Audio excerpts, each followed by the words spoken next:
So hello everyone, I will share my slideshow after my introduction. I'm Nóra Wünsch-Nagy and I am from Budapest. I completed my PhD last year and my field is applied linguistics and multimodality. And I teach in Budapest at LCT, which is like one of the largest universities here in Budapest and in Hungary. We have about 400 students at the English Studies department each year. So it's quite a big one. I did my PhD at the University of Pécs, which is a smaller university in the countryside. I have also about 10 years of experience in publishing and English language teaching, publishing and blogging. So that's my other life in a way. Okay, so what is this presentation about? I will share my screen. Is it all good? Can you see it now? Good. Okay. So what is this roundtable about? First, I will show you how I went from nothing to almost a full integration of the specialization and semantics dimensions into my research, into my PhD research. I think it is more interesting to show this first, and then I will show you 7 situations and what you can learn from them. And these situations will tell you about how I try to engage others and how I try to introduce LCT to others around me. Because one thing I forgot to mention is that nobody around me at any universities knew about LCT, or they don't ever, for example, use systemic functional linguistics, which is my other big framework that I work with, or theoretical background. And it was quite a challenge, as you can imagine, to work with something that nobody knows about and nobody uses. So I collected 7 situations from my own experiences, and both in academia and in the publishing industry, to show you what I did and how I dealt with these big, in a way, challenges. So what I did, I developed a multimodal literacy course for English studies students. What I wanted to do actually is to improve both their multimodal gaze in a way and develop a gaze in them and work with their academic language skills. Originally, I only had a 1-semester plan, which turned into 3 semesters, and I focused on both course and task development. A huge part of the research and my teaching is based on exhibition visits and museum learning in a way, and integration of exhibition visits, which was quite a surprise because my first exhibition visit was a kind of a gift or reward to my students at the end of the first course, but it was such a success that I decided to build my courses around exhibition visits since then, even in advanced writing or academic writing development courses. The frameworks I work with, as you can see, there are a lot. Originally, LCT, you see, was not part of my big plan. It was all about sociocultural theories of learning, SFL, social semiotics. I work with the teaching learning cycle and genre-based pedagogy, both task and text-based syllabus design and visual arts integration. Another thing, that the background of all the researchers around me and professors is in SLA and psycholinguistics. So they come from a very different background. So I was quite the odd one out in this whole environment with my research interest. This was my research process. Just to give you a quick overview. It went on for about 5 to 6 years. The first course was called Making Meaning with Visual Narratives. Even the name of the course is tricky because I wanted to call it Multimodal Discourse Analysis. The head of the institute warned me that that's a bad choice because nobody will understand what I'm talking about. So I had to come up with a name for my course that was meaningful and kind of good marketing for my course.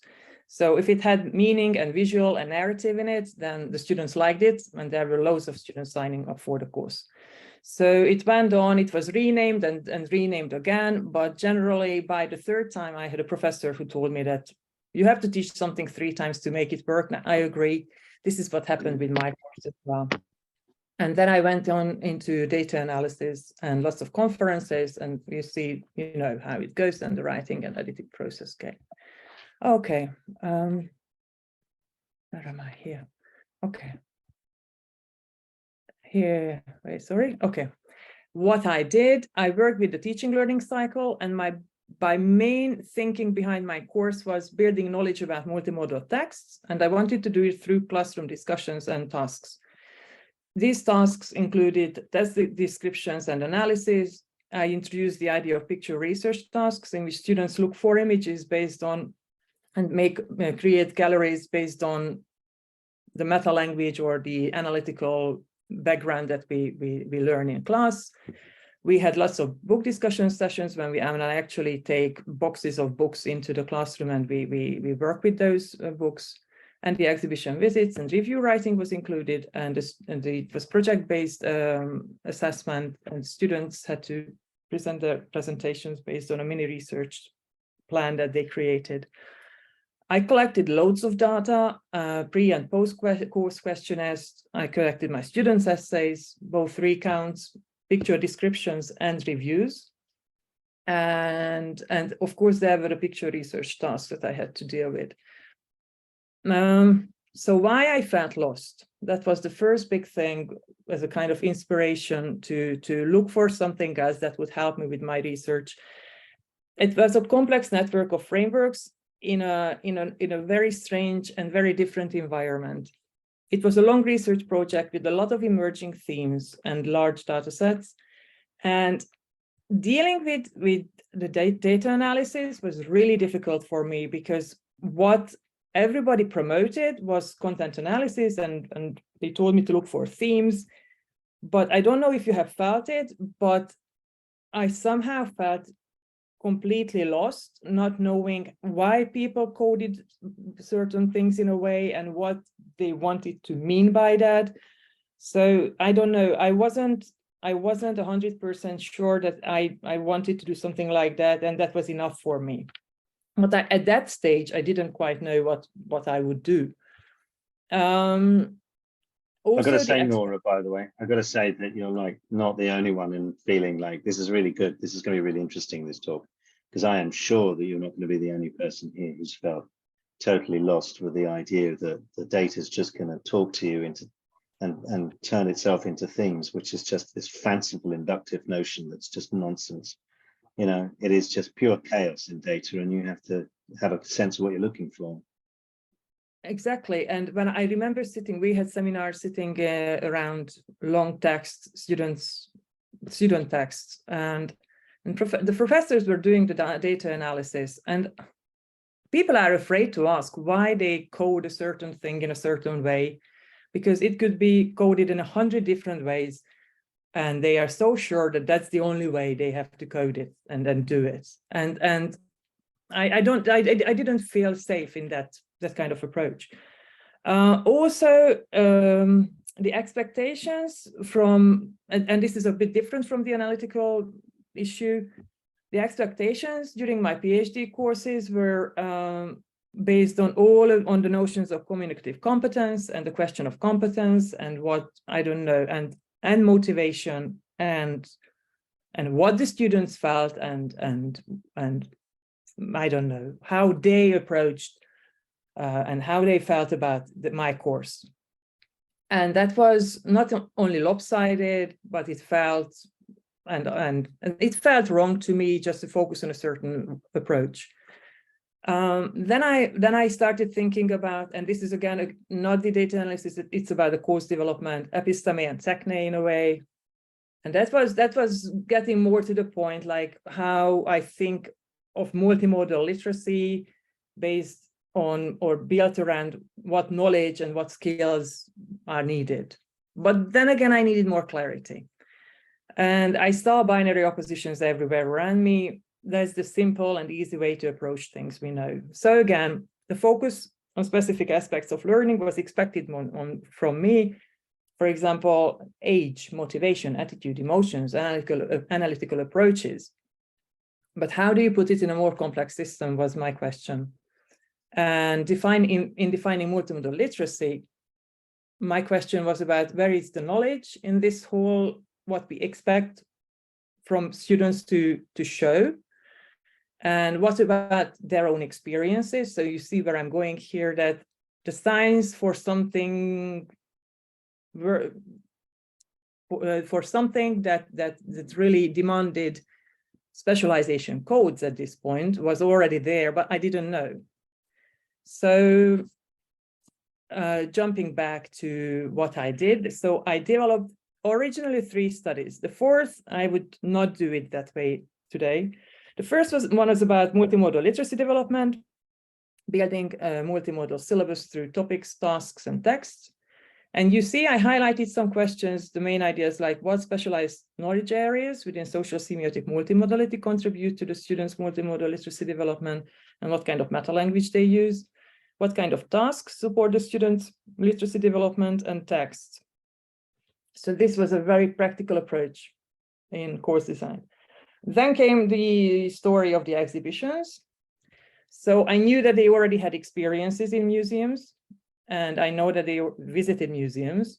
So I was interested in how they approached museum visits and what they thought of them, what they valued in them, what they appreciated in the whole process. So I asked for recounts of their museum exhibition visits. Then, of course, I performed and we did certain tasks in the classroom. So I was interested in those and how they influenced their learning. And then I wanted to understand that by the end of the course, how they felt about the same question and how the exhibition visits actually supported this whole multimodal learning. You can imagine it was a great success. And I can say everybody shows up when we go to the museum, and everybody wants to learn and everybody engages. Nóra, yeah. Sorry, could I just ask a quick question? Are these 3 studies your PhD, and is it PhD by publication? And is that why your PhD brings the 3 studies together? Some of them were published, but half of the studies were published. But it's available at the university website, on the PhD. Is your PhD like 9 research questions? It just feels like a lot of research questions for a PhD, or did you frame it differently in your PhD? It was a lot of research questions. It was really long. It was like about 400 pages. And they were 4 different studies, but I bring them all together under multimodal literacy development with different aspects. So it's a bit different in the PhD, but these questions are there in the PhD, and 2 of them were published separately as well. Thank you. You're welcome. So where am I? You see, this is what I said, that it was long and large and very confusing at the beginning, but then it becomes very clear. Then I went deeper in the exhibition review writing experience, and I wanted to see how critical reviews and reviews in general can contribute to multimodal knowledge building, what knowledge practices are present in the students' reviews, and how can genre-based pedagogy help with students' learning.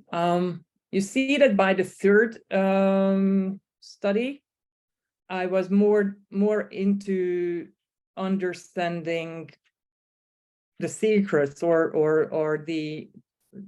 knowledge and how they deal with all these experiences. The 4th one, if you let me reflect on that, is something that I would do differently. It was a great expectation from me by supervisors and generally my environment to focus on the students' views. I would deal with it totally differently today if I could rewrite it, and I did it differently. I would integrate those aspects in the various chapters before. So just an example of what the course looked like. The 4 lessons or 3 lessons, we focus on multimodal theories and analysis. The students learn the meta language. We do a lot of engagement with books and multimodal texts. Then I have a pre-visit lesson and the first exhibition visit. Then we, for example, went to see a comics exhibition. Tomorrow we are going to see with my course a puppet exhibition. And then we write reviews. I give feedback on the reviews.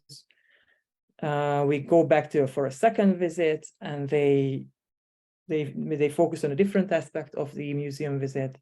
And by the end of the course, we work with presentations, evaluation, and feedback. And that's all really. And I created a teaching learning cycle based on this. So it goes, you can approach this also through deconstruction, joint construction, independent construction 1 and 2. So yes. So the interesting thing is like what happened and how I started to integrate LCT in this whole process. In the first study and in the first study about multimodal literacy, I didn't explicitly include LCT. And again, if I could revise it today, I would work with specialization codes and the specialization dimension, because it would make it even more organized. But by the second visit, when the museum exhibitions came up and I started working with those, I realized that I needed some guidance in understanding how students knew things and how they learned.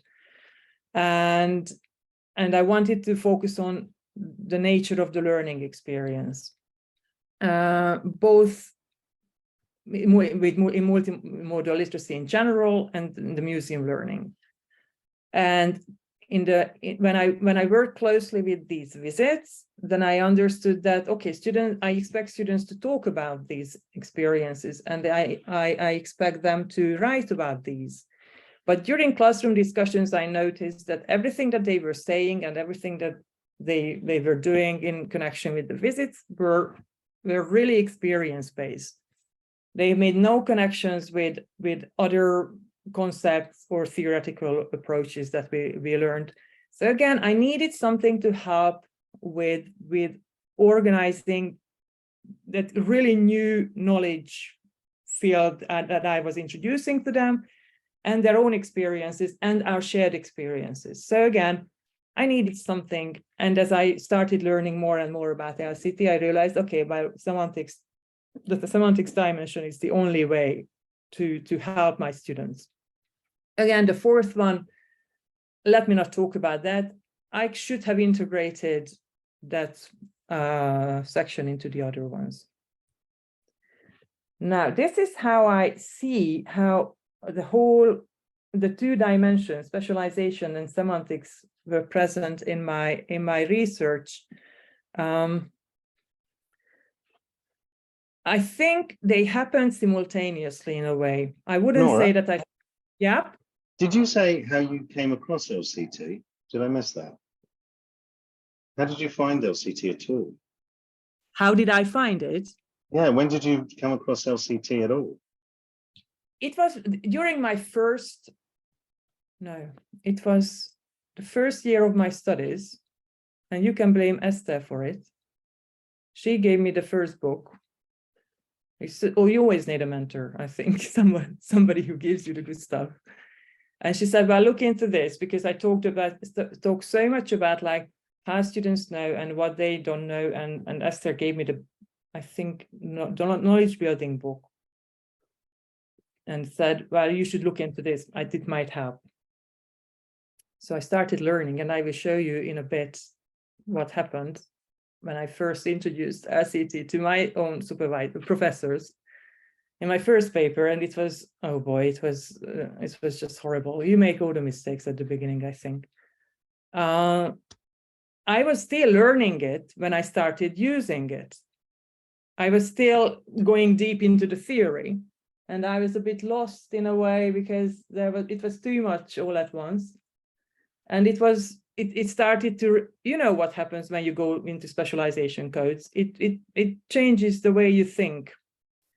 So it helped with my thinking and planning. At the same time, I started using ideas for lesson planning and task design. And then as I went deeper in the courses, I used it for course design, and then I used it for student text analysis and feedback and modeling thinking. So thinking is there all around, also like modeling, reasoning, and giving and evaluating things. I used semantic waves or specialization codes for that. but it also shaped the bigger picture of my whole research. So I think it works on different levels at the same time. But imagine this, that you are trying to process all the new information, you are already using it. You are like a teacher who is being retrained to be a different language teacher. Like in Hungary, it was very popular that all Russian language teachers were retrained into English language teachers. So they were just one step ahead in front of their students, trying to do something new for them. So that's how I felt, in a way, that I was being completely, my thinking was being reshaped. So this was happening. And sorry, yes, you can't see my own, okay.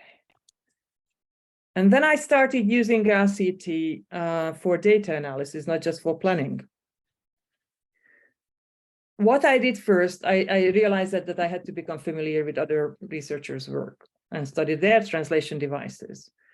And then I was asked to do all the descriptive coding and come up with themes, which was quite useful because you have to read your data sets several times. Then, as I analyzed text, I either work with specialization codes or semantic codes, and I focused on semantic gravity. And then with my first study, I tried to link themes that I started to see and notice during my first analysis that I had to do for, I said, these were also for courses that I had to perform during my studies. I started to see those themes through specialization codes.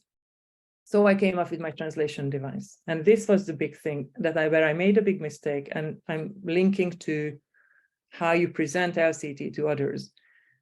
I don't know if you've experienced this, but people simply didn't get what a translation device was.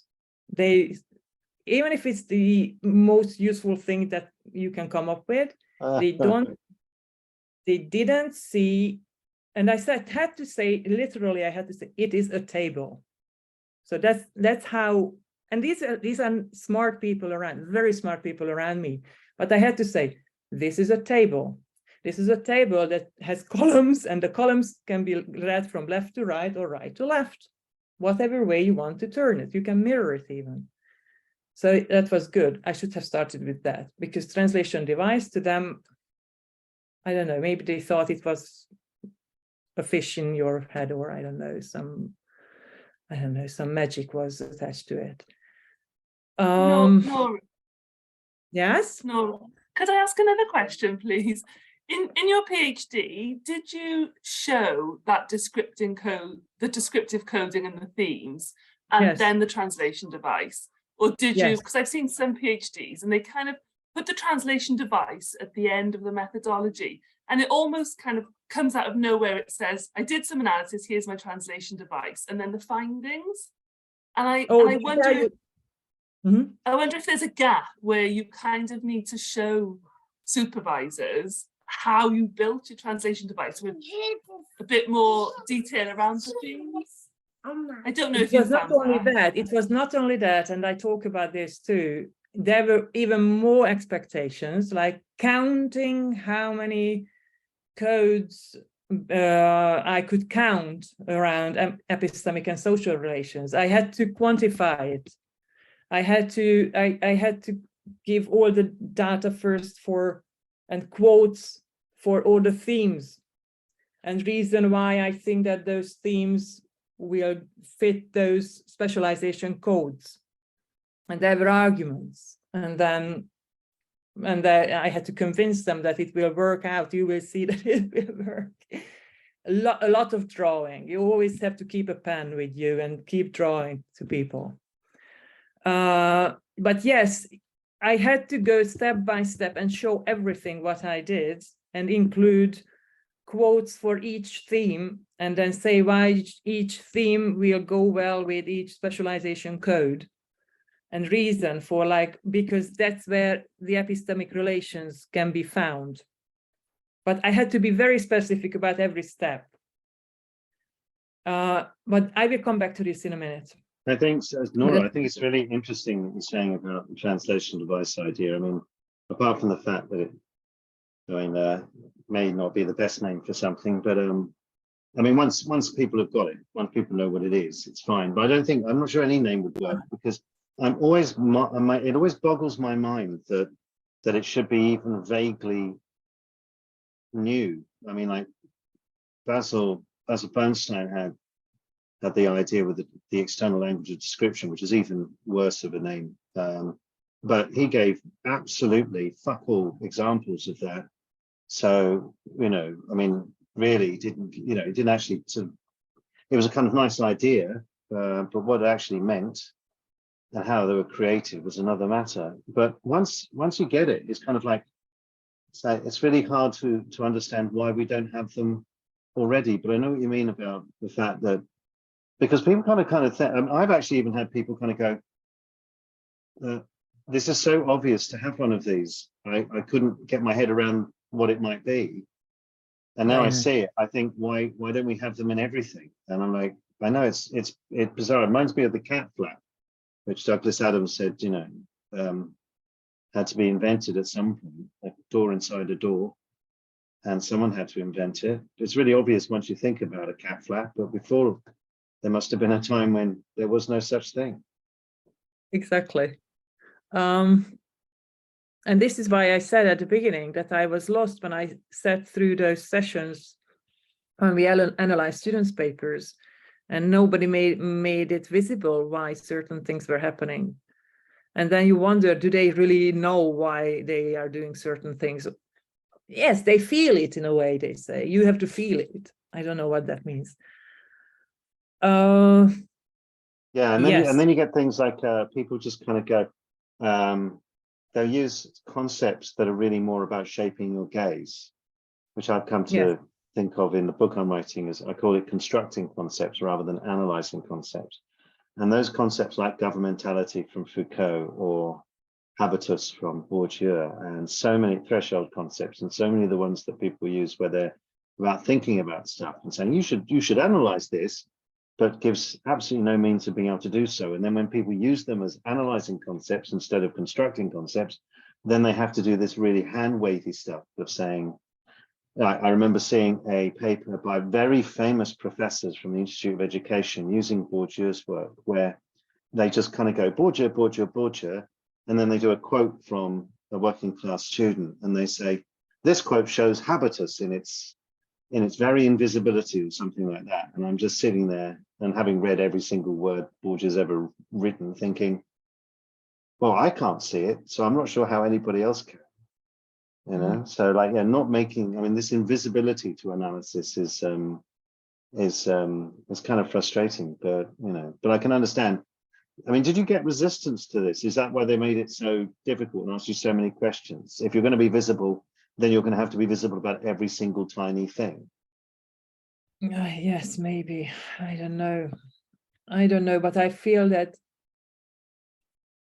I think that I remember a certain moment towards the end of my writing process. There was a bit of a misunderstanding, like, why the translation device? And I say, well, this is a kind of reliability, because I can show you other translation devices. I use Steve's, for example. I worked with or Jennifer's with the museum, Jennifer Blondin's, or Steve Kirk's, Steve, you are here. And I use theirs a lot. And then I show them that this is how you can ensure some kind of reliability as well. This is like one way of working towards better research design. And you can create communities of research and work with others, translation. And that, they didn't even want to really accept that at the beginning. I remember there were some professors who said, well, no, but then they dealt with it. And some others really like the idea that it gives you a very explicit way of showing others what you do. That was hard sometimes, but I think I made some mistakes. But if you don't know what you're doing at the beginning, I think, and you expect everyone to understand immediately why it's great. But it's also because we spend so much time thinking about it, and it becomes obvious for us, but we forget how we were at the beginning. And I forgot how I was at the beginning. and we need to remind ourselves. And I don't know, sometimes and it is just some reflection. Sometimes I wonder if people really want to make things simple, because it's not a question of if they want to make it simple or can make it, because maybe they could, but I wonder if they want to make it simple for others. It's like in the big industries when you don't want to reveal your secrets. You don't want to train everyone else around you to do what you do, because then people are afraid that they can do the job just as well as they do. I don't know. I might be being nasty. I don't know. But I think I also think, Nóra, like even top professors are afraid. I had a review of one of my chapters, and he said, well, why don't you just use Bourdieu and just talk about positioning and just talk about positions? And I said, but I want to bring them together and I want to kind of analyze them. And he was trying to dissuade me from LCT. And I think it's because they didn't have the awareness or the knowledge. And that's what I feel, that they'd like to stick to what they know, potentially. Yes. And yeah, that's one. And then I don't want to show how I do it, because then others can copy me or adapt my method, my approach. And I have specific... As a sociologist, Nóra, I don't think it's like being mean. That's good sociology to say this. It's the sort of thing Bourdieu would have said, is that it's a strategy aimed at ensuring one's position in a status hierarchy, which is to raise the means whereby you ascended to that position in the status hierarchy, and making it visible on the way. Classic sort of Bourdieuian analysis of strategies in the field would suggest that's the case.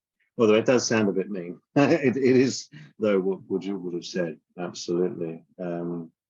I think, and Natalie's point is about investment. You know, once you've invested so much time and energy and learning things, and then when you get senior, you spend less and less of your time learning anything new and more of your time doing admin and shit.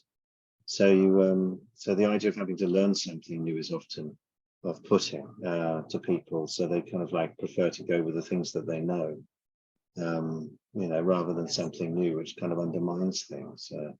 It does make it, you know, difficult to do something new at times. So rather than just doing something where you're just adding a little ornament to the Christmas tree of an established framework, like I'm going to invent another form of capital, like furniture capital, which is the status that accrues from the knowledge of furniture, or something ridiculous like that. So if you're allowed to do something, you know, you can do something like that, but not unveil something that kind of that basically is saying, all your concepts are invisible compared to mine. That's quite a radical position.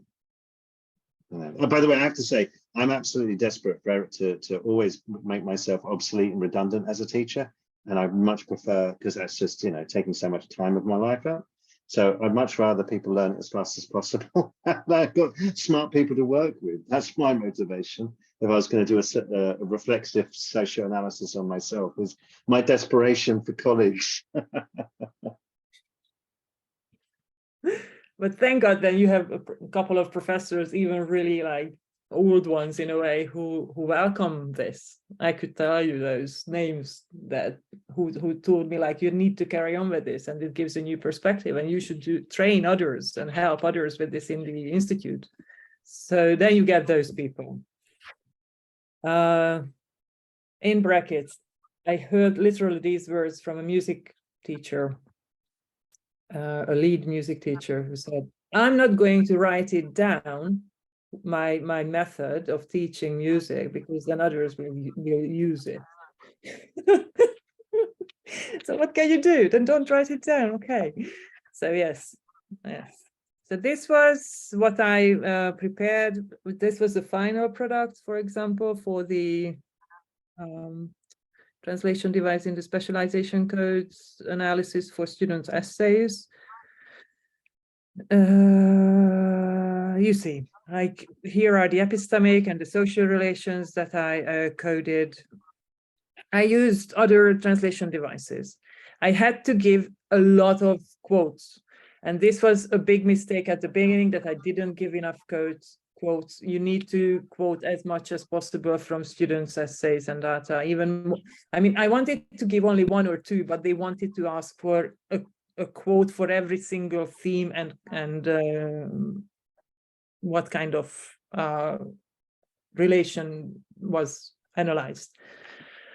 And if they want that, we need to give that, because maybe that's what it takes to help people understand. And then there was my other translation device. No, sorry. And then I worked with specialization, semantic gravity. Sorry. First, the translation device for specialization. Second, translation device for semantic gravity analysis of exhibition reviews. I use it quite a lot in my teaching now.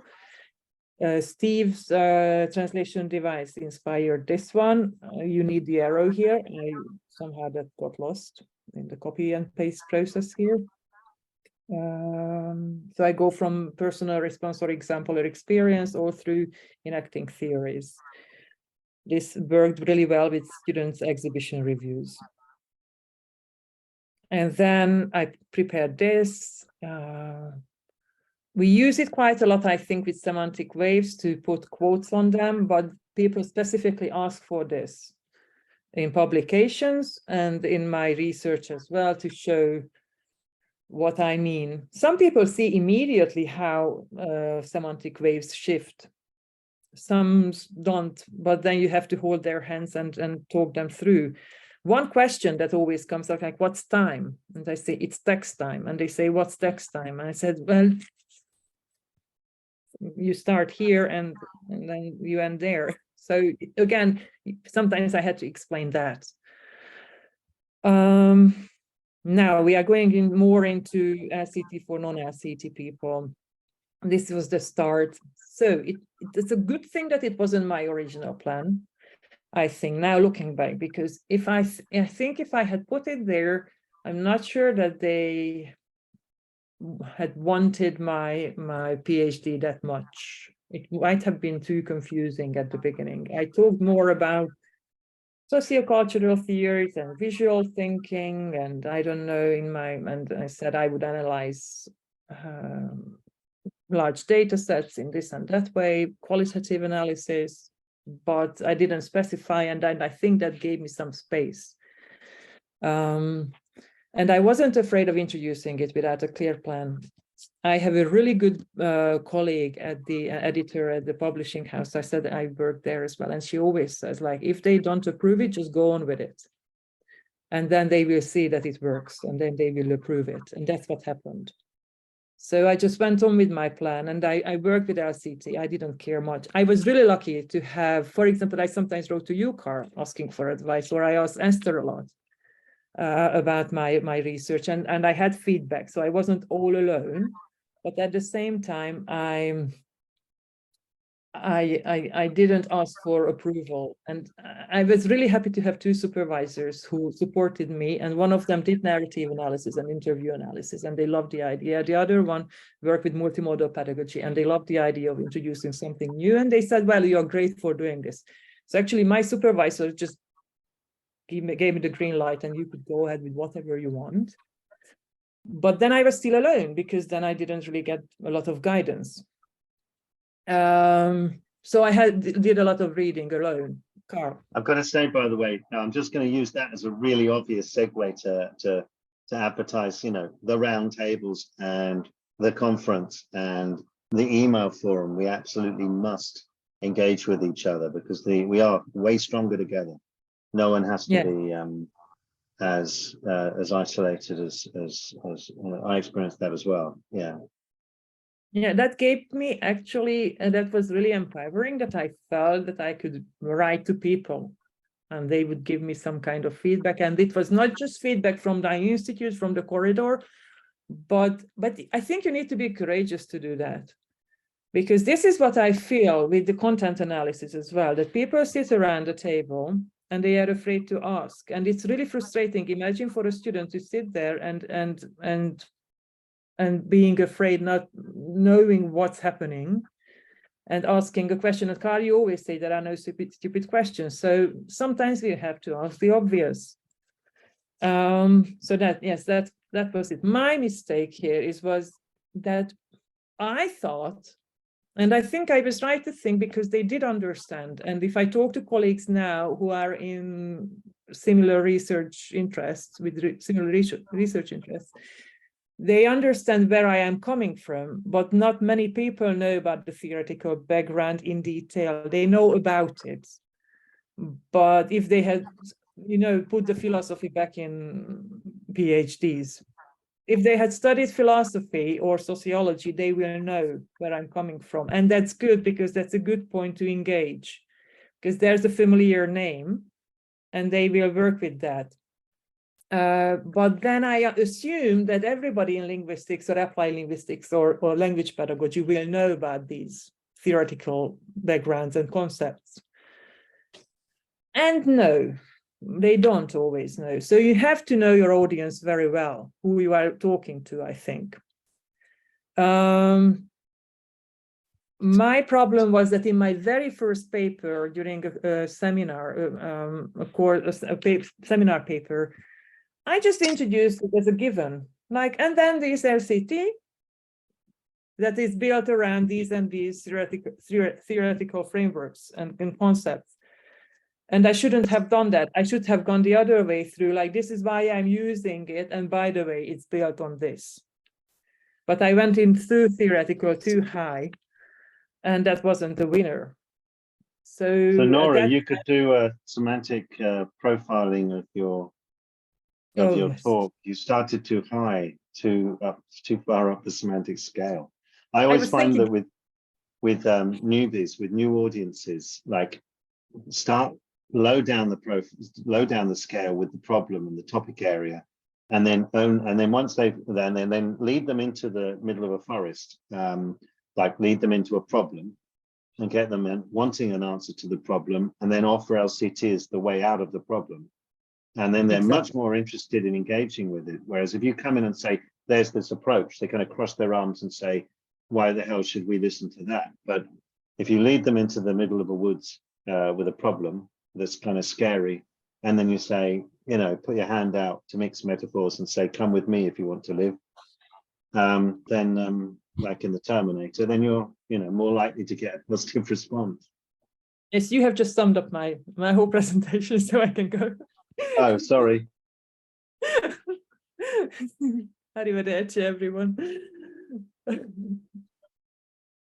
Okay, I'll tell you what happened. My first conference presentation, it was a talk I gave to teacher trainees about teacher trainees' knowledge practices in connection with the museum visits and its implications for multimodal literacy. The audience was SLA researchers, linguists, language teachers, different theoretical background. Comments I got: Nóra always wants to teach us something. I remember this sentence clearly. This is great, but too complex.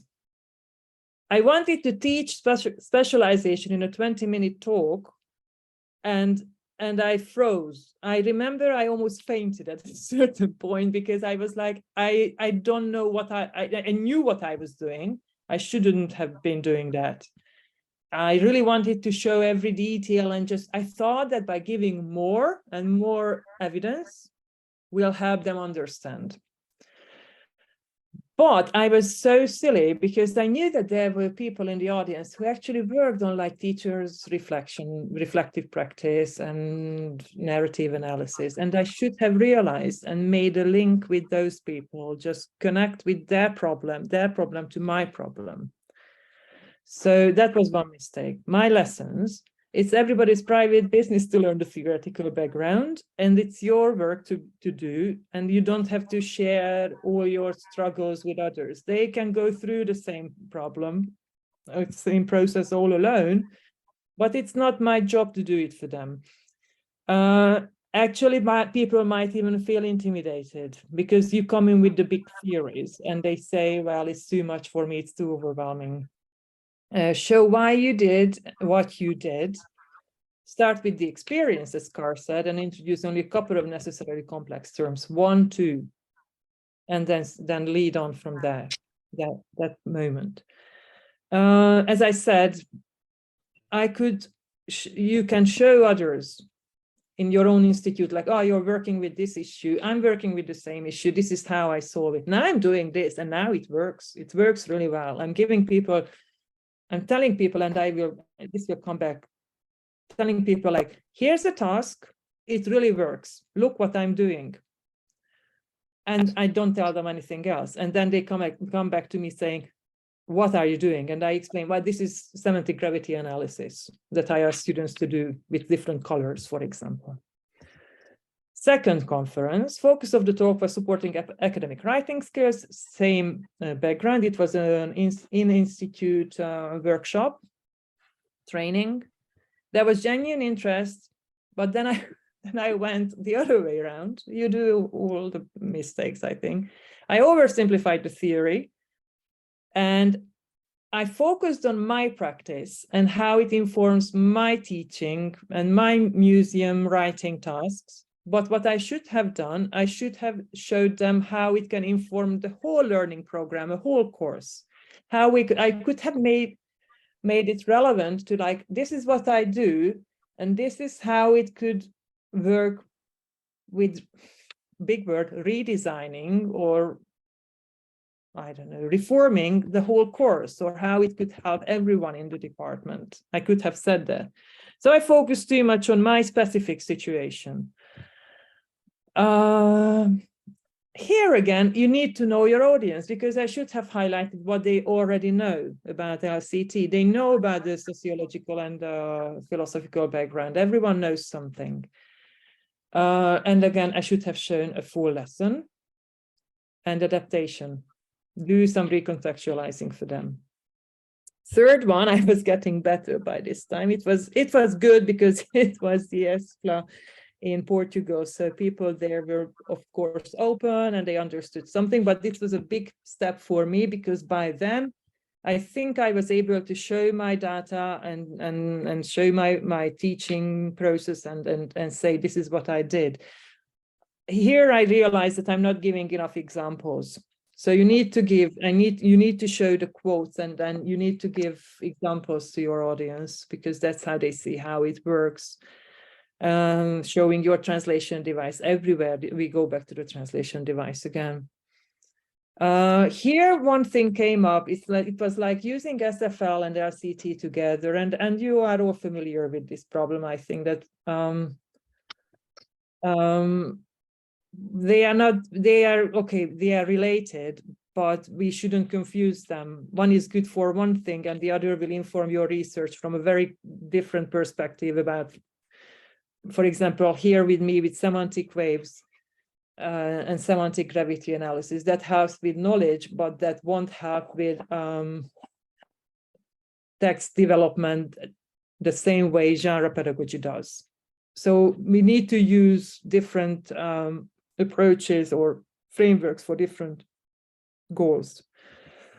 So what else did I do? Informal discussions. I think we can all agree that it's really important to talk to a lot of people. I remember my own husband sometimes just sat there and asked, like, do you want me to reflect on what you're saying, or do you just want me to listen? And I said, no, just listen now. Because sometimes you have to sit down and try to explain it to someone who hasn't got a clue about LCT. And then, okay, you can let them ask questions then. But you need to reframe all your knowledge for someone else who is coming from a completely different background. And my mistakes here is that I either overshare information again, or I leave out some main aspects of the theoretical background. You need to balance this. And then what solved it really well is that with my supervisors, I still remember I was sitting in various cafes with them with my piece of paper and a pen and drawing all sorts of specialization codes and planes and waves. And I highlighted one issue then in my research, like, this is what I want to solve, and this is what I want to use, and this will help me with solving this one issue. And that one thing, focusing on one thing, helped me really convince people that it will work out and it will be good.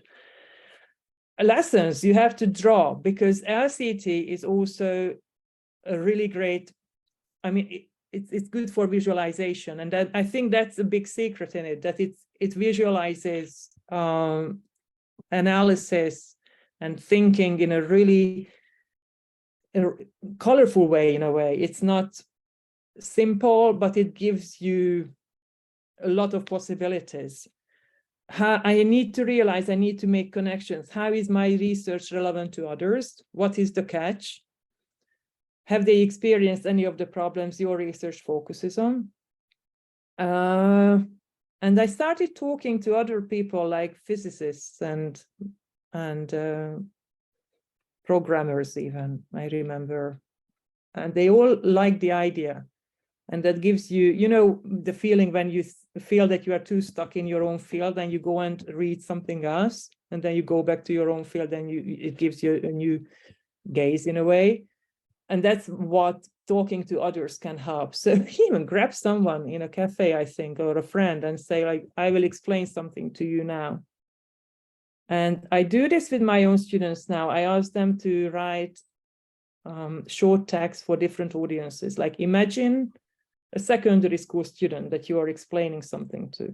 Now you are explaining explain this to your professor, and now to your grandmother in a way. And that's a good little task, I think, and that helped me. So, and the last two little ideas here is that. Can I just jump in for a second and say, Yep.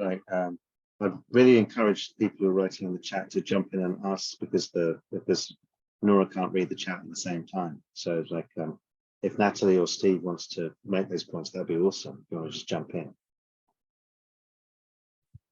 Hello, sorry, me again. Sorry, I didn't see the chat. No, Nóra, don't worry. I don't expect you to read the chat at the same time. I'd prefer it if people just came in and spoke.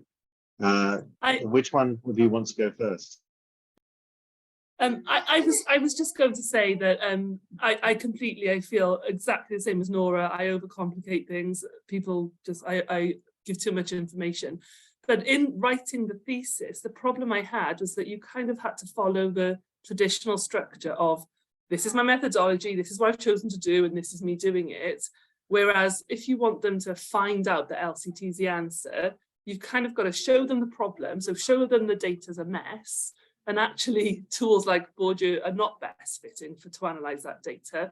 And then here's LCT as a solution. But I was struggling as, where do you put that in your PhD? So I've almost got like a small, like some of your findings come before saying, this is my LCT methodology. Do you know what I mean? That's what I struggled with. It appeared at several, in several chapters, like once in pedagogy, and then in data analysis. And then I had it for the theoretical background framework, because first, and I need to find a way around this. I needed specialization codes to work with knowledge. And I needed the codes to work with the students' experiences. But then I also needed to introduce it for data analysis. And I also used it, as I said, in those little circles, for task design. So it's somehow, I don't know, maybe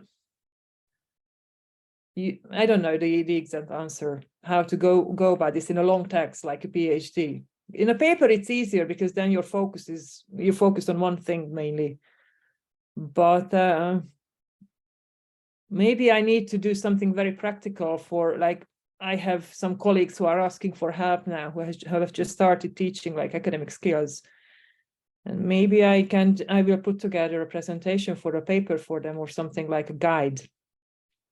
On different levels, they can use LCT.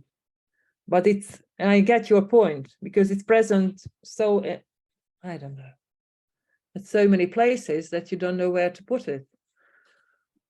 Personally, I'd put that thing into the methodology. I mean, like, that is part of the methodology. It'd be like, or like, just write it and then figure out where it is. So when I wrote my PhD back in 1752, or whatever it was, right at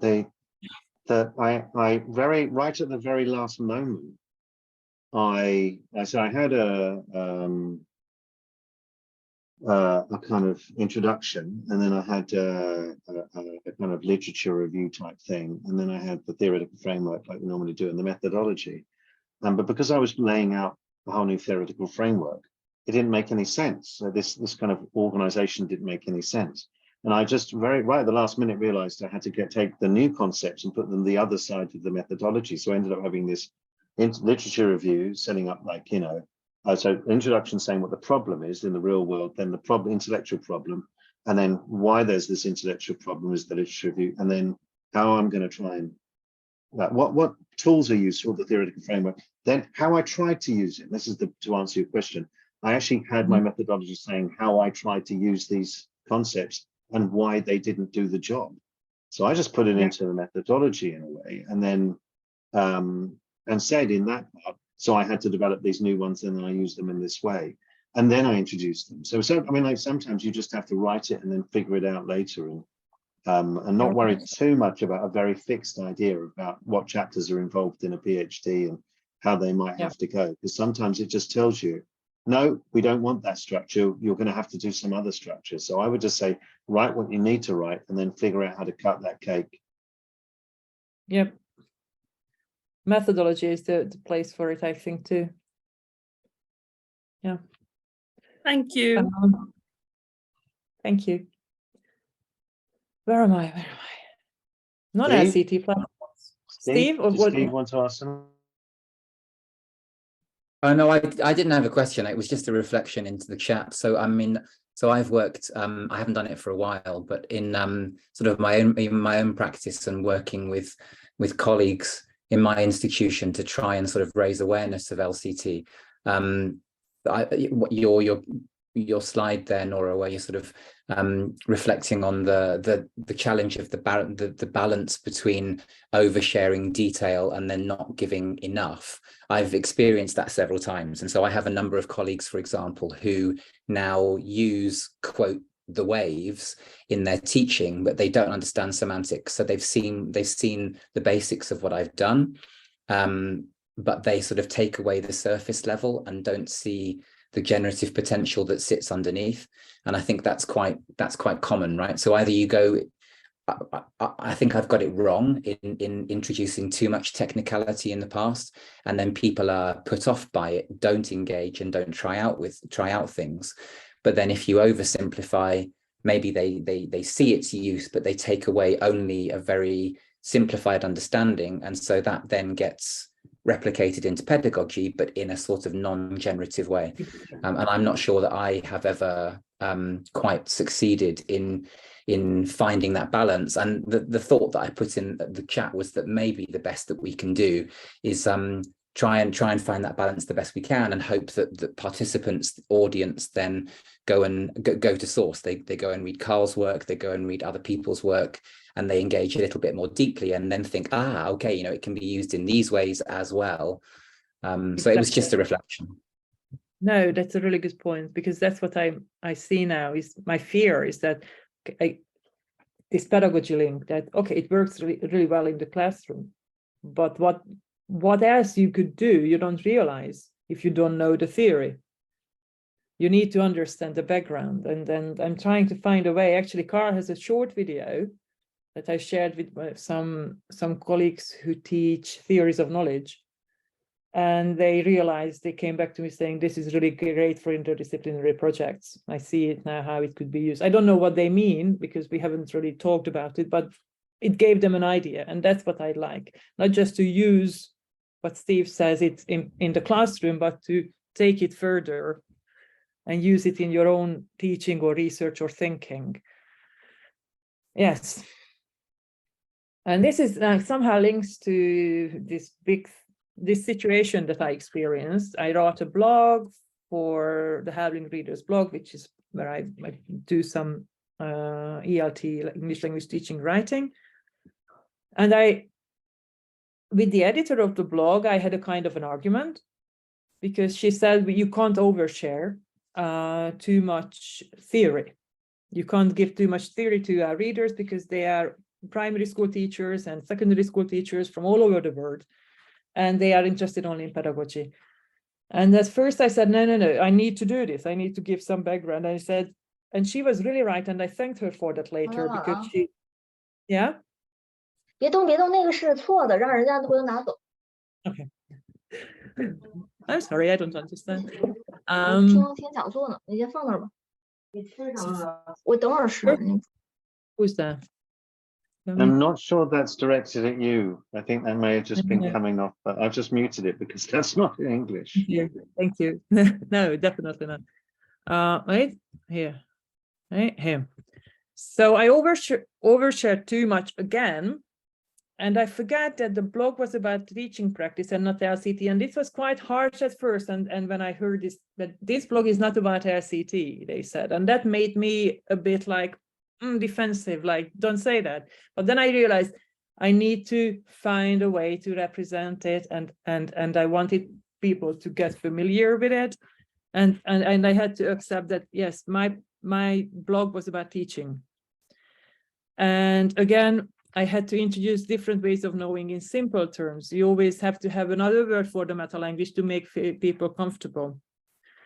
And once you do that, I think that by the second lesson or second blog or second discussion, you can start using the proper meta language, like the useful one, but you need to make them feel. We always put things in brackets, also for translation device, I think, or for semantic gravity. We do the in brackets, simple explanation, simple one clause definition.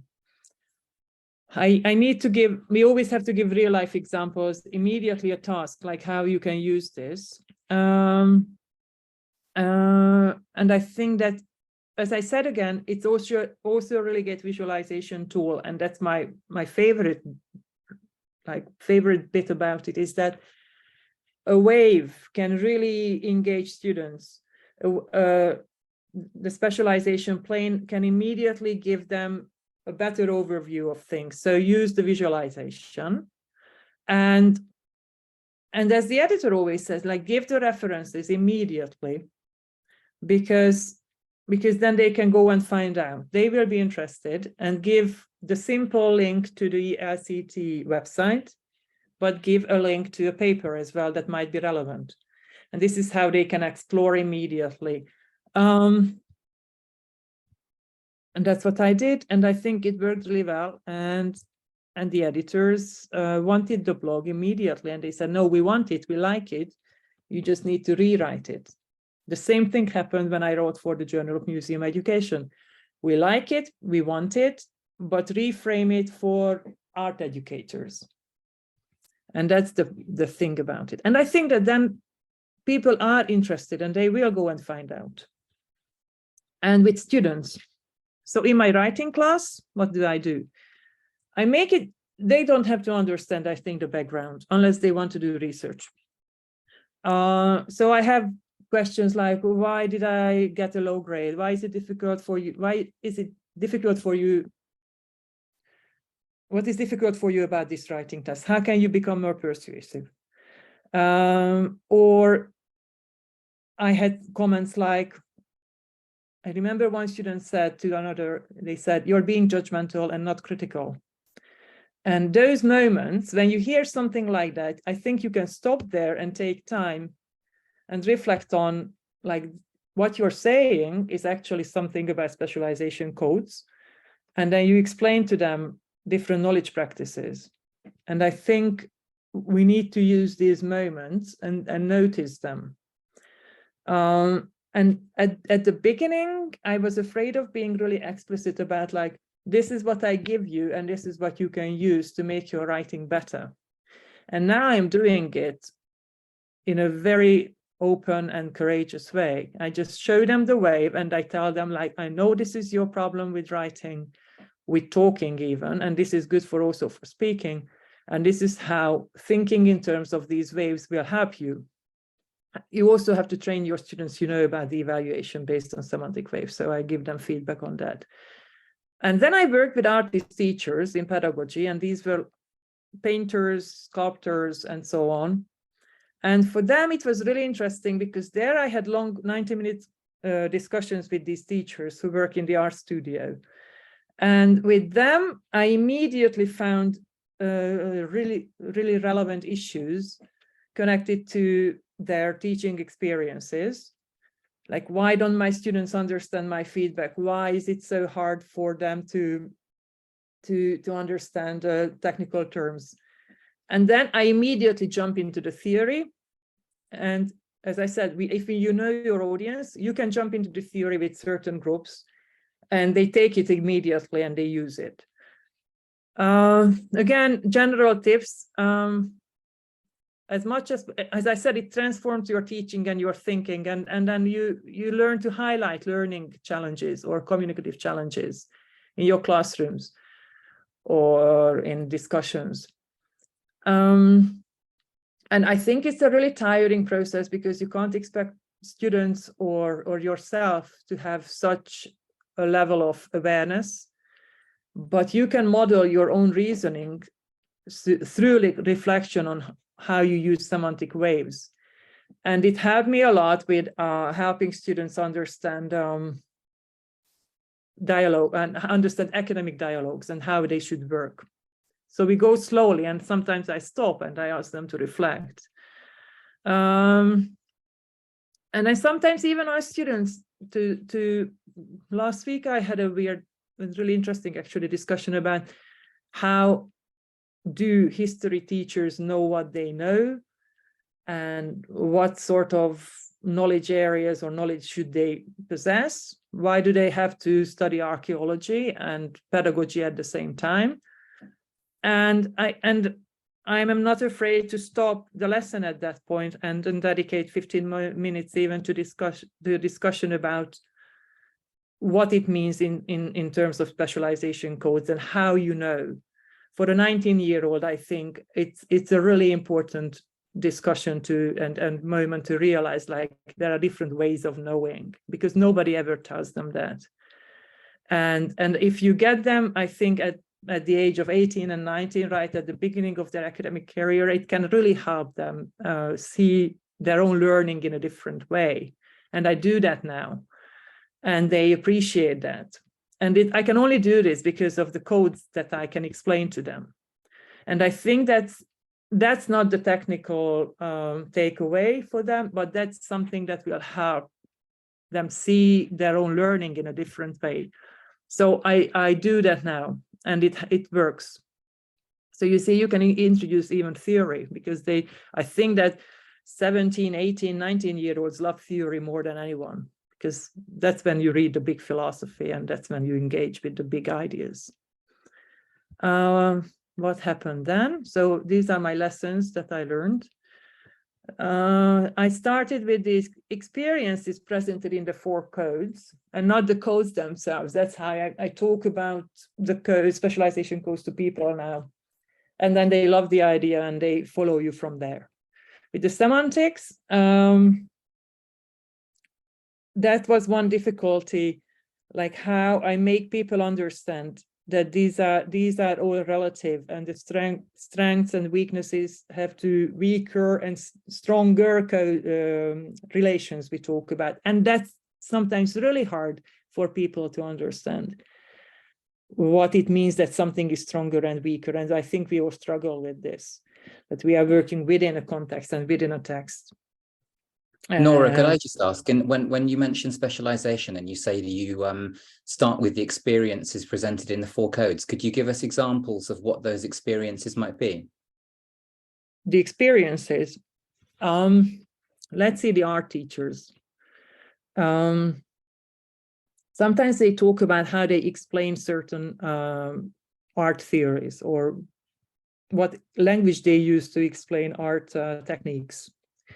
And then they say things like their own slang they come up with. And I say to them that, you see, the way you explain things is based on your social background, because you grew up, and they reflect on, like, I grew up in the countryside, and this is how I experience things, and this is how I teach a certain technique. Even in their word use, you can see that where does that word come from that you use? So then they realize that basically they bring themselves into the teaching by using terms that they like. that they bring from their families and from their whereabouts. Whereas when I say that when you use the word golden ratio and expressions like that, then you are using a technical term. And that's a different code that you are working with, because you are representing something. But then they say things like, but I was educated in this and this master's class. And then I say, well, you are highlighting how you were cultivated by a master, and then you are also bringing in the institution and the place where you come from. That's just one example, and I bring that together. Or I use the classic examples Carr uses sometimes about lawyers. I love giving examples from 19th century, the Age of Innocence, like how Newland Archer could be Newland Archer in the Age of Innocence because he's an elite lawyer coming from the right family and having had the right education. And you go, or if you are a miner from Wales in the, I don't know, 50s and 60s, then you come from a different code. And I know this because this and that. So I give sometimes examples from all sorts of backgrounds, but basically I try to find even words that I pick on or sentences I pick on because from that classroom that I work with. I don't know if it makes sense, Steve. Yeah, no, that's really helpful. So you sort of show them how maybe in their own discourse, they're code shifting and bringing in different forms of knowledge. One interesting thing is exactly this slang the artist teachers use. So they're interesting how they shift and within even one lesson. Again, it's really interesting, I think, to show people how coding beyond the main themes will help them. This is what I start with the coding, showing lots of examples, talking about the translation device, explaining it in the simplest terms, and then they will use the expression and they will deal with it. They will like it. And this is what I do now. Like, this is a great task. I said this before for paragraph development. Let me show you how it works. Or I say something like this. This model helps you understand why some students struggle, why this project is problematic, why you are having this communication problem in the classroom. Then I show them the specialization codes. And then it's their job to do the thinking from that moment. And I also say, you have to give more what Steve said about the theory, because of course to avoid plagiarism is one thing. I mean, even oral plagiarism is plagiarism. Reliability, and you need to give your students or your colleagues the chance to learn even more. So this is where I am at now, and I'm trying to set up a mini workshop for my colleagues and introduce the waves to them. So if anything good comes out of that, I will let you know. I think it's really interesting, Nóra, that so many of the things you're talking about are like about beginning with and emphasizing problems. There's one of the things that I think is a fundamental difference in mindset between using LCT, or using it properly anyway, or the mindset embodied in LCT and the way in which one is kind of often thinks is how we should do it, or it's modeled by others in conferences and so on, is that so often people are approach driven. They've got their theory, and it's high status. Theory is more high status than a topic usually, although most people are obsessed with only the topic. And in terms of like when they're kind of like, what I mean by that is that when people see a talk, if it's not on their topic, they often don't go. But still, theory has the highest status, and then we always think that we have to overcompensate by banging on about the theory to show our credentials the whole time.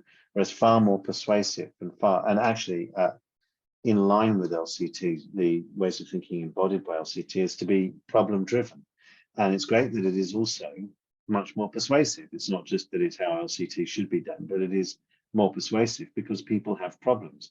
I used to have a piece of paper that I had on my wall years ago that was there to remind me that my audience was not the professors in the front row at a conference, but the the person who slipped in at the back just before I started talking, or maybe after the intro or something like that. My audience in a conference keynote or whatever was always for me the PhD student or academic or whatever it might be who has just popped along and is like whose brain's full of problems and issues they want to solve, not the professors in the front row who've already got a solution that they then use on everything, like a child with a hammer, thinking everything's a nail. So it's like problems that people want to be solved is a very good means of being able to explain what it is you're doing, and then only bringing in as much theory as they can handle, and that doesn't put them off, And the great thing about that is to have the confidence to not do too much. And then when somebody gets kind of like, oh, that's very simplistic, or does a question that's the equivalent of saying that's all a bit simplistic, one can then just dive into a bit more depth and kind of bat it away. I'm like, well, actually this is da da da da da, and we've got so much more, and this can be analyzed down to the individual word, and shut up and take a seat, sit down. So basically, I think the problem, like the empirical and the problem-based nature of that is really important. And it's such a good thing that you've said this, because it flies in the face of our kind of tendencies to want to go high and give the names of big knowers, like, must mention Foucault or Bourdieu or Deleuze or Derrida or whoever it might be, and, mention the concepts, and must seem to give as many concepts as, possible, and so on. And that's far less persuasive than it is actually to say, here's a problem, here's how I solved it. And you know what? It is also, just as an added bonus, it is also, people don't seem to realize, it is a real sign of a kind of calm mastery to not feel that you have to bang on and dominate with theory, that you can just talk about in very simple terms without feeling at all as if you're dumbing down, because you know that you've got a very complex theoretical framework behind you, that you've got something very, great, that's really complex and deep and very careful, that you can just relax about it a bit and not worry about it, because you can always dive into it if you want. Sometimes I get people saying, why have you made it so complex? Why does it have to be so, why have you gone down to the word level? Why is it so complex? Why do you use all these things? And I'm like, well, you don't have to. And most of the time people don't. And you could just do this in a class if you like. That's all you need. It's just that gesture. You never need to mention it even from semantics. But it has to be there. That level of complexity has to be there, because we might need it, not just for persuasion, but for being able to, reveal how the analysis is done. But I think this is great, the way in which you were saying you've come to all these conclusions through simply learning from your own mistakes, which I think is amazing. And the best way of learning through reflection like that. But it's so emphasizing the problem situation the whole time. I think that's fantastic. And this is what I'm doing now. Thank you, Carl. I use similar approach to new research and with the, as I mentioned, artist teachers and their teaching. And I used it to help them teach specialized terms. And I think with, for example, if you're training teachers, there you can introduce the theory as well, and it will make them think. And again, as I mentioned, how knowledge practices clashed and are combined in the art classroom and art studio, and then this will be soon published, I think. And I think that's very interesting as well, highlighting uses of slang and uses of different knowledge practices in a completely different context. So that's what I'm doing now, and I'm using it all the time in my teaching. I can't avoid it. You cannot do it anymore. Once you learned it, I think, even with the move of the wave of your hands. So this is it. I hope this was helpful. This is where you can find me. Thank you very much. Do you have any more questions?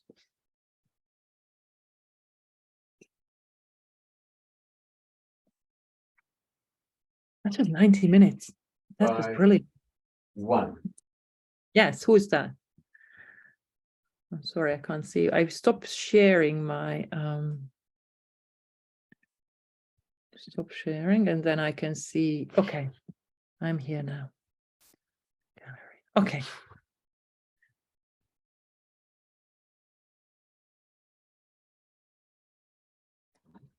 Can't hear. Nóra, I don't have questions. I just have enormous appreciation for this. I've made so many notes because I'm embarking on a pre-proposal for my PhD to do with knowledge and knowledge analysis and using semantics and Noah codes. But this has just been so inspiring and so informative. So I really, really appreciate it. Thank you so much. Thank you. And hopefully I can find you and pick your brains. Yes, anytime. Just write to me. I hope I can help. So much. Nóra, hi. I missed your. Oh, go for it. Go for it. Thanks. As you know, I was in a meeting and I missed the first bit, but I've really enjoyed your discussion in the parts that I've been able to attend. So what's been very interesting for me is I've kind of waved between setting up a language of description and then using it, which I did for several years. But what I'm actually doing now is the work is the kind of the other way around. I'm putting the ideas to action and saying, oh, look, you know, do you look at how this teacher, now she's talking about a complex concept. Here she's talking about an example, and then afterwards saying, look, this is called the semantic wave, and we're calling this the shifting in semantic gravity, for example.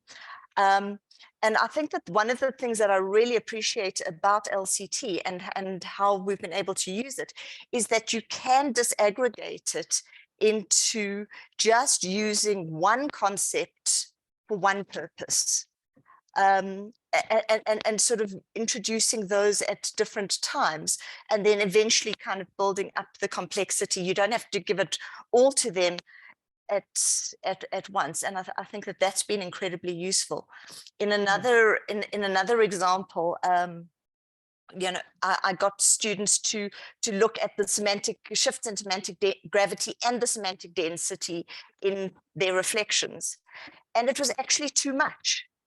It worked perfectly well just for them to focus on semantic gravity alone, and they could still see the pattern. So you know, that whole thing about using only as much theory as you need, and the way that you can cut it back, but give them the key to the kingdom, you know, where to go and find more, but not denying them the access to the richer theory. I think that that's just been incredibly, yeah, it's been incredibly useful. You see, this is why I think I do exactly the same thing you are doing, talking about.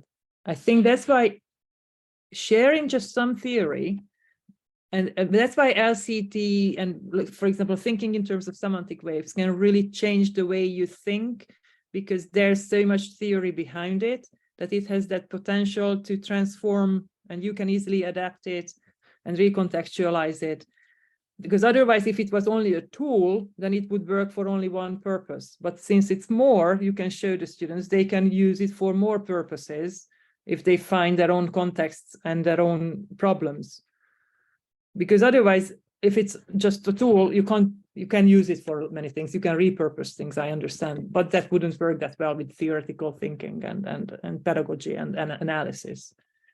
So that's why it has to be there. And when I used to just share articles with others, but now I say, read this paper and see how they give you an example for this and that. I do some kind of pre-thinking and pre-analysis for people to help them find the meaningful bit in a research paper, because it is, again, overwhelming. I send them knowledge and knowers and they say, oh, I can't read this all.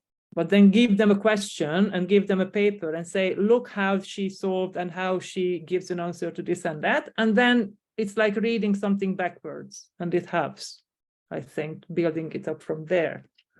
So that's what I do now. I think that's an excellent way of doing things. And I've often said to people that like LCT, don't just kind of try and learn it all in one go. Just try a concept and try it out and get to know it a bit. Like you're not going to get to know a city by studying a map, you know, like the whole thing. I mean, there are plenty of people. So for example, there are, you know, so-called experts in the work of Pierre Bourdieu who've never used Bourdieu.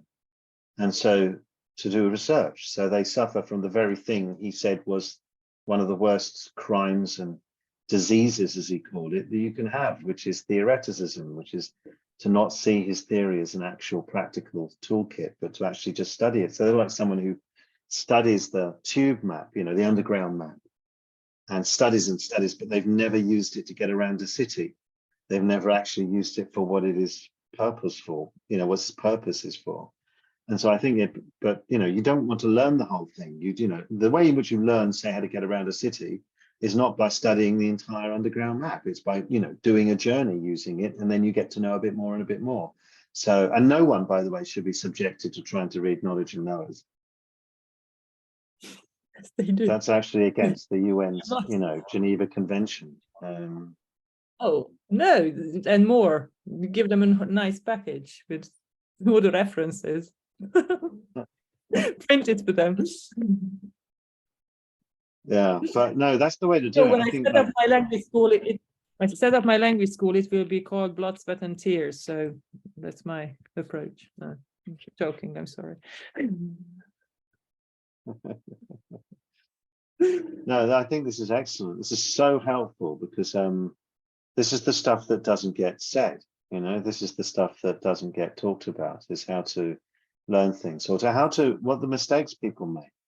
You know, I did a talk, one of the first conferences, I think it might have been the first conference I ever did, was a cultural studies conference at which I showed on a slide, it was a literal OHP slide, you know, like a acetate, the wiring diagram of the intrinsic grammar of the pedagogic device to a room full of female academics who are only there to hear the standpoint theory people that I was sandwiched between, who were only there to say how terrible academia was because it was so sexist, which, you know, like very much may be the case and probably was, but it meant I was not quite the right place at the right time. It was a horror show.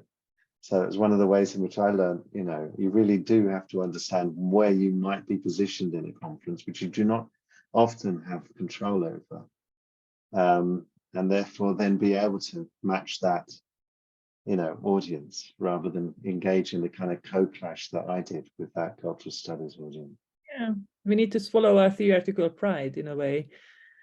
And that's how I went from making my professors dizzy with theory, they literally said that, to being able to write about it for a blog, which I thought, well, I will never do that, simplify things that way. But you do, and it works. So it's good. It's good now.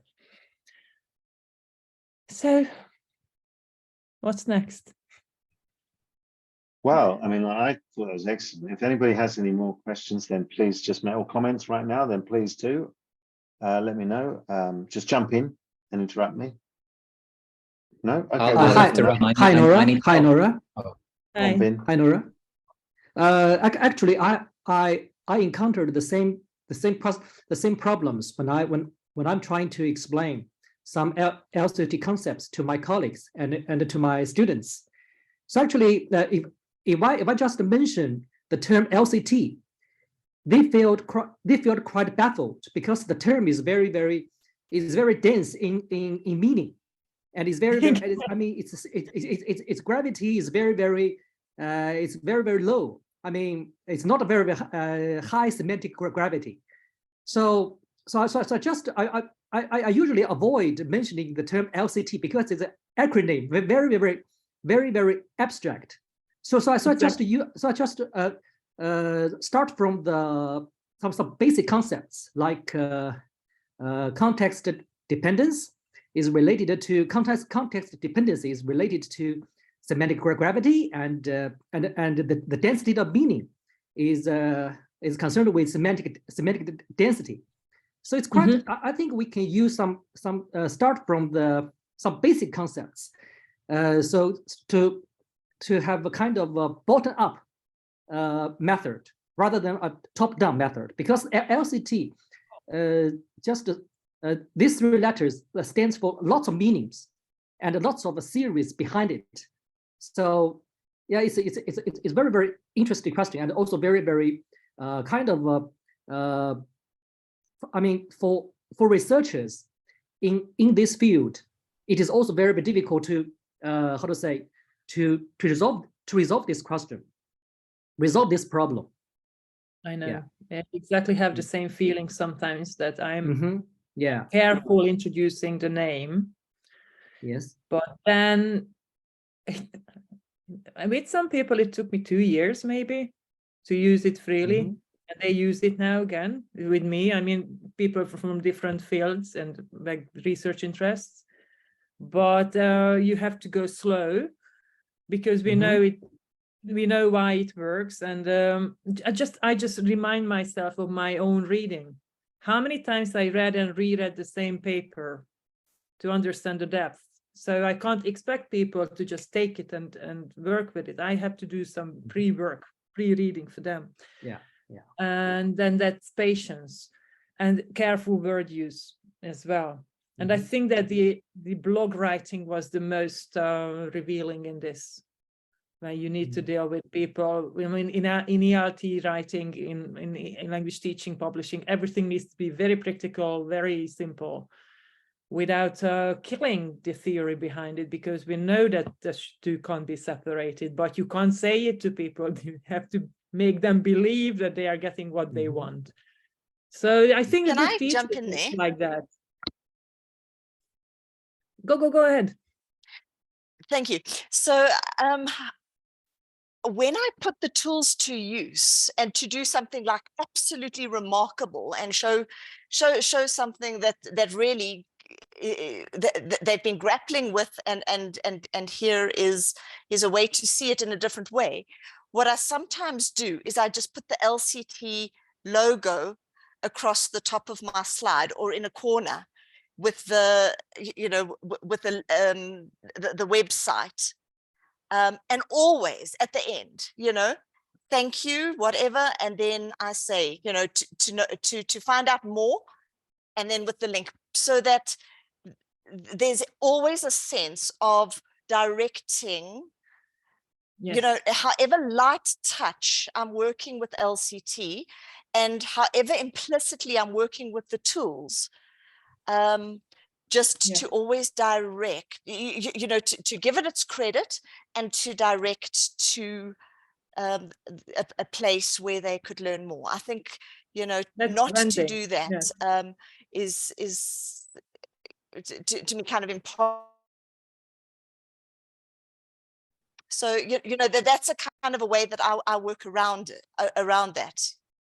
That's what people do in marketing and in branding, because it's always there to remind people, and we can learn from marketing people, and that's what you do. And I think that's a great way. I always put the link there. I know these are silly little things in a way that we do, but they need to be said and done, I think, to give these little tricks to each other and make us realize how much an impact they can have in a way. That is so right. That's why I created a logo for LCT. I mean, how many theories of logo? It's because it needed something that people could have as an identifier, particularly as the dimensions began to develop, which is, you've got people who use semantics, and people who just know semantic wave, or semantic wave theory, as people are calling it in computing education in the UK. It's like that would be completely separated. And then you've got like specialization could be easily separated. And I always want to think, I want to kind of enable people to have lines of communication back to the mothership, as it were, back to the kind of like the living heartbeat of it, so that it doesn't become fragmented. And that's one of the ways of doing it, is to have that kind of like, some sort of thing that kind of goes, this is a sort of symbol, that the flag, as it were, under which you can you know, the kind of like icon that you can bring people to sort of connect with, so that they don't feel completely, you know, like that all these things are so separate, particularly with a theoretical framework that has, you know, a few concepts and a few concept names that can be used separately. One more thing you reminded me of, and I always wanted to ask others. I think to Esther, I told you, sometimes I see all a visualization in 3D. Don't think I'm crazy, please. But do you ever see that or feel that your analysis should be done in 3D or represented because of the depths of it? It is just a question for people to think. Well, I do all the time.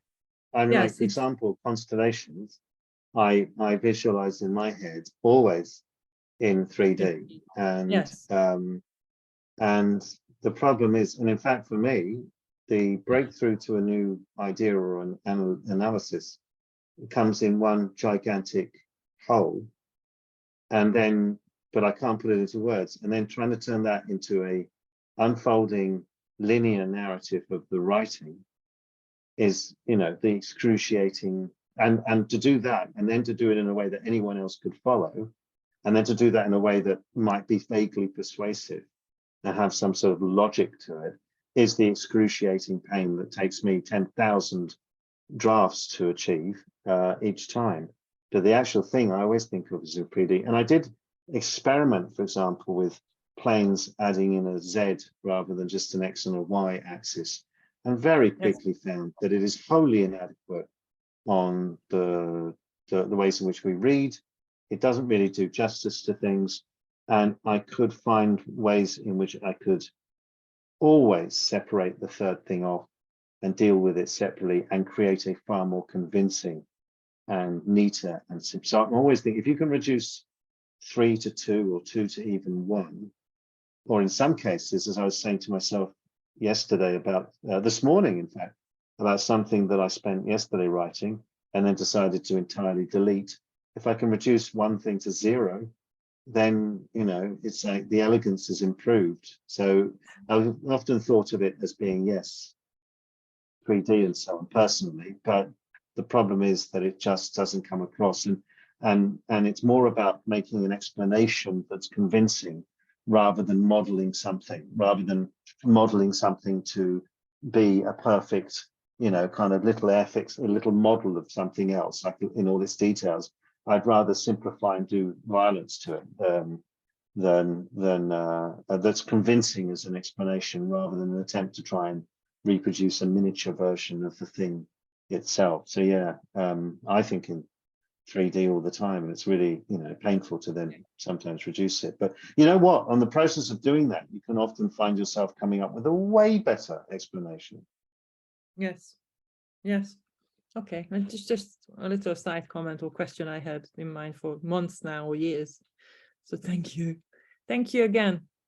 It gets monstrous. If you try and use 3-dimensional planes, it's monstrous.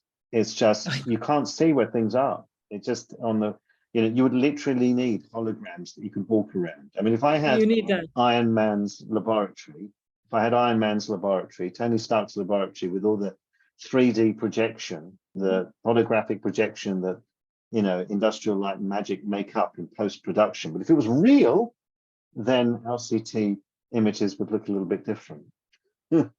Yeah, I was just going to say, following up on that, when I was working with clusters that created these massive constellations, thinking about this information, for example, and I'm thinking, how am I supposed to represent this on 2D when it's happening in space, in cyberspace? I don't even know where it is. So I had that problem. I think I spoke briefly about it in my last LCT roundtable, actually, that I kind of ran out of space how to represent this massive amount of this information that, you know, we can see all over the place. So yeah, I completely understand the problem. I don't have any answers on how to solve it, but I know very well the agony of trying to represent it and visualize it. Well, I think there's something that you gain from having to do that, the reduction of what you're able to play with. makes you work harder to get across the point you're trying to make. And it makes you more severe in what you choose to include as relevant and helpful. So I think in the end, it's very frustrating, but at the same time, it provides a really disciplining, move that enables you to kind of become much more honed. You know what I mean? It's like, it's through the things that really challenge us like that, that actually, if you take it on and you take that challenge on, rather than just going, then you do end up with a much leaner. I mean, just, like, and on a practical level, for example, it becomes much more easy for people to follow. I wrote a paper, I did a paper at the second Bernstein conference in South Africa, and I sort of only had 20 minutes, and I introduced like 4 dimensions, only of which one had ever been heard of before, and it wasn't known as a dimension, and it had only been read once, I think, and by a couple of people. And I was also having to introduce an entirely new object of study to people that knew nothing about English higher education in the 1960s. And I tried to do it all in 20 minutes. And it was a bloody disaster in terms of persuasion and audience engagement. And then when I wrote it up, I got rid of 90% of it to just focus on one tiny thing. And it was far better, far better because of that. So those kind of constraints can be useful. But there's nothing to stop you thinking in 3D. And I mean, I think in 3D and with time involved. So everything's moving. Constellations are actually moving, like a little visualization of an entire universe, as it were. And that's the way I see it. And then I think, right, how do I get that down on paper? Which is then why it takes me forever to actually write anything.